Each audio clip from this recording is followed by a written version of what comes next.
Hello everyone, I am MetalHydra273 and I'll be giving you a general idea of how I play Skarner in hopes that it helps you learn some tips and tricks that I picked up playing the champion. I've been one-tricking Skarner for over 7 years now and have been playing at Master Plus level for the past 3 years, so I'm hoping I can translate what I've learned into a good learning experience for you. For champions like Skarner, a lot of his skill expression comes from experience, so if you're trying him out for the first time, it could take a while to learn about optimal targeting, timing, limits, among other things. And even I get these wrong at times, so don't feel too bad if you struggle out of the gate. With that out of the way, let's go over my runes and build. My keystone rune of choice is Predator, which isn't too common as many have opted to run Conqueror or Phase Rush or even something else like Aftershock. It's actually a pretty cool thing about Skarner. Many of his top players all have very unique styles of play and build. I choose Predator for 2 big reasons though. The first is because I don't build Chemtank, opening up the ability to take the Sheen Mythic, Divine Sunder, while still getting Chemtank's main draw. The other reason is for the early game. Skarner's ganks aren't the best. You need to land your skill shot E, and that can be an issue if you have to do it from long range. Predator allows you to get into ganks faster, have a better shot of your landing your E, and still have the benefits that Chemtank would provide later in the game.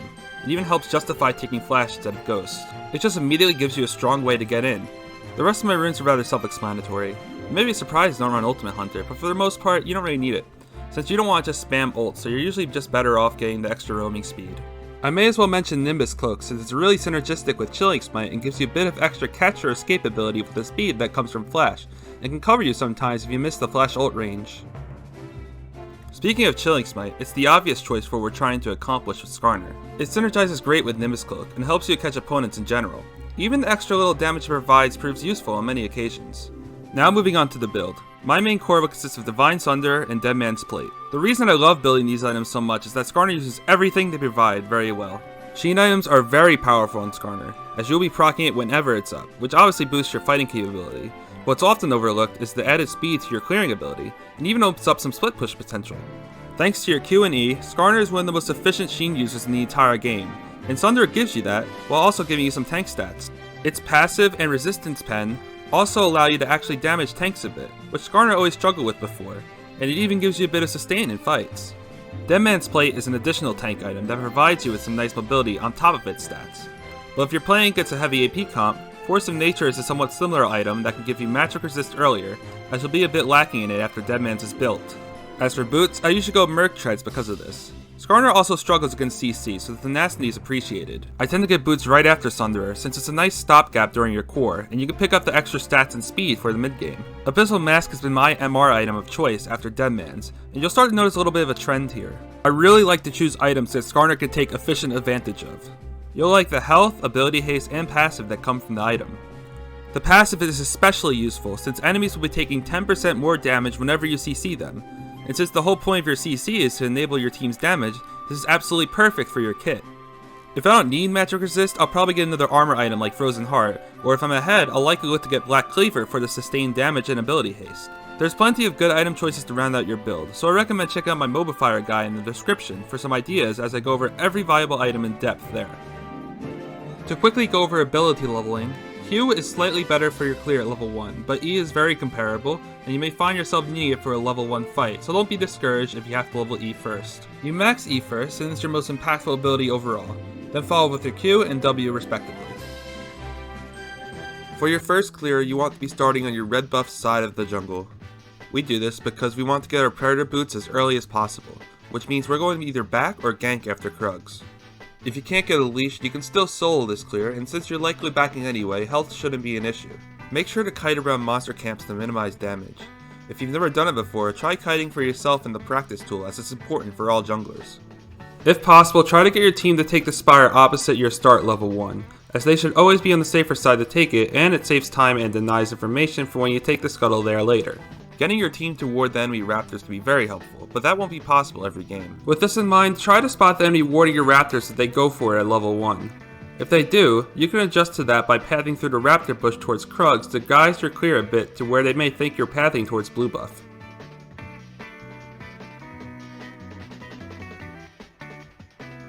For Krugs, you can do a neat trick that stops the smaller Krug from attacking you by maneuvering around the larger one like so.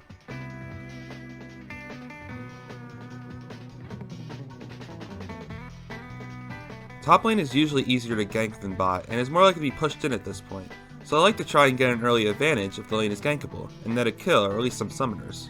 Keep in mind when you gank that the enemy jungler could steal your blue side, so if you can, try to get a general idea of where they probably are. Just as the enemy jungler can react to what you do can do the same. So if you see them on the opposite side of the map before backing and they haven't taken blue, you can look to steal it for yourself.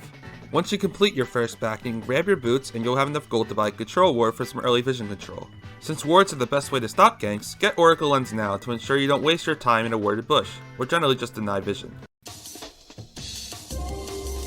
Skarner's ganks are rather self-explanatory. Your goal is to run up to the enemy and pressure them with your CC. Know what the enemy's mobility options are and play accordingly. For example, if the enemy has flash and are pushed up, don't immediately E from afar. You want to walk up to them and try to force them to flash and then follow them. An easy example of situational ganking is Fiora. Most Fioras are going to be willing to get hit by your E since they aren't immediately pressured by it thanks to a riposte. In response, you generally want to wait for them to use it before completing your stun. Your team having lane priority is very strong for Skarner for objectives like Dragon and Rift Herald or even just Scuttle Crabs. It allows you to control your Spire Zone, and if the enemy wants those objectives, they not only have to deal with you, but your teammates as well. Look to see how the lanes are pushed and what champions are capable of roaming. If you want to sneak Dragon early, it's safest to do it when your team has the enemy pushed in. If your team is pushed in, however, you'll want to be careful when looking for an objective. Once the early game is over, getting control is huge as you provide a lot of pressure just by being Skarner. You don't even have to use your ultimate for it to be a valuable asset in this regard. Skarner's frontlining ability isn't the best in the world and he can get worn down quickly, which means during a fight I like to weave in and out as needed to stay alive as long as possible. I look to maximize my CC with E and do as much damage as I can before either dying or having to retreat. You have to be careful. Know how much damage you can take and what your role is for the team fight. Pick your CC targets carefully and look to disrupt the enemy as much as possible. If you're in a Spire Zone and don't have it, you may want to find time to get it, even if it's during the fight, but ultimately it depends on the situation.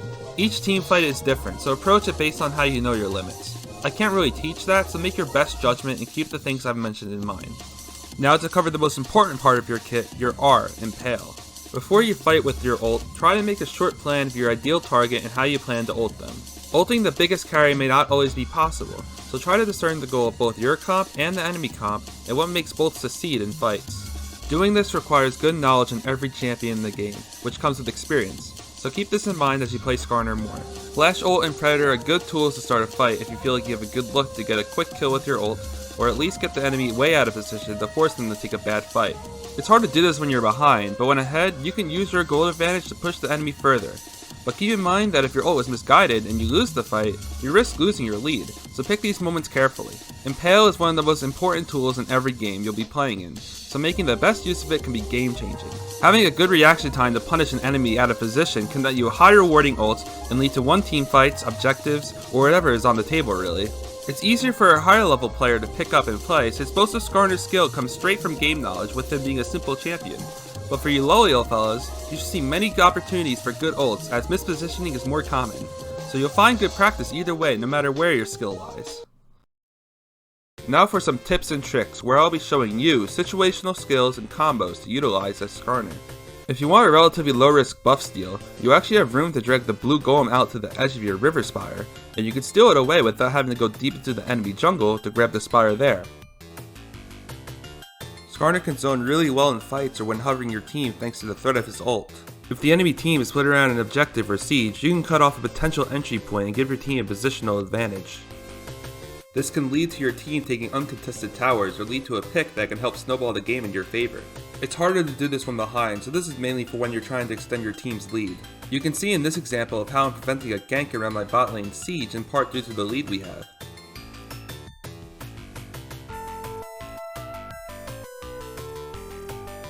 Now we're going to show red team's point of view, as they're kinda desperate to get this gank working, but since I don't expect them to leave so easily, I stick around longer to allow my bot lane to continue pushing their advantage state with Jhin being low.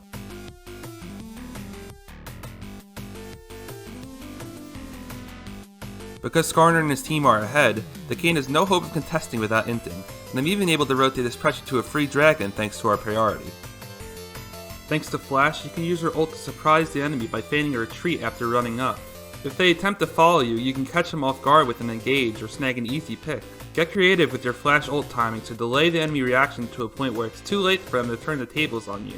You can also use this tactic to bait certain abilities by getting close to the enemy without ulting, or threatening to engage by running up quickly, such as with Predator. Keep this in mind when playing around abilities such as Taric or Olaf ults, or Morgana's Black Shield. When flash ulting, make sure you press R on them first before flashing to make it instantaneous once you get in range. This is also useful to immediately grab a Lee Sin or Hecarim going in with their dashes. If you're in a 1v1 and the enemy has CC, try to time it such that you nullify their advantage points so that you're both CC'd at the same time. Good examples of champions to try this against are Yasuo and Nocturne, as you can block their natural follow-ups in their own CC with their precise impale. Keep in mind this also applies to Blast Cone, so plan accordingly when chasing down an enemy approaching one.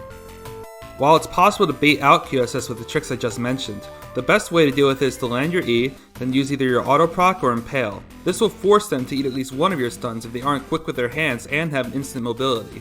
If they're out of position, QSS will no longer be your reliable failsafe, and you can get at least one type of CC off.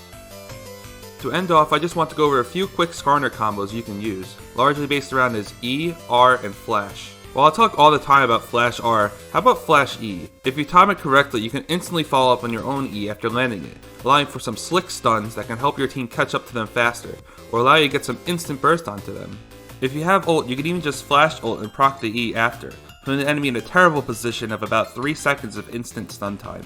Your standard burst combo looks something like this. Basically, just getting the maximum damage and stun time off by using your CC abilities together and using Q as much as possible. Keep in mind that the exact ability order can be changed as needed. Once the initial burst is done, you'll have to run the enemy down with autos. Make sure you're getting Sheen procs on as many of them as possible. And that just about does it. Thank you so much for watching, and I'm hoping you were able to take away some things that I taught you in this video to improve your Skarner gameplay. I'm sorry I couldn't get perfect clips for everything since I don't record all my gameplay, but as long as you understand the ideas, that's all that matters. If you'd like additional information such as matchups or understanding the build, I have my Mobifire guide in the description if you'd like to check that out. If you have any additional questions, feel free to ask. Otherwise, thanks for watching.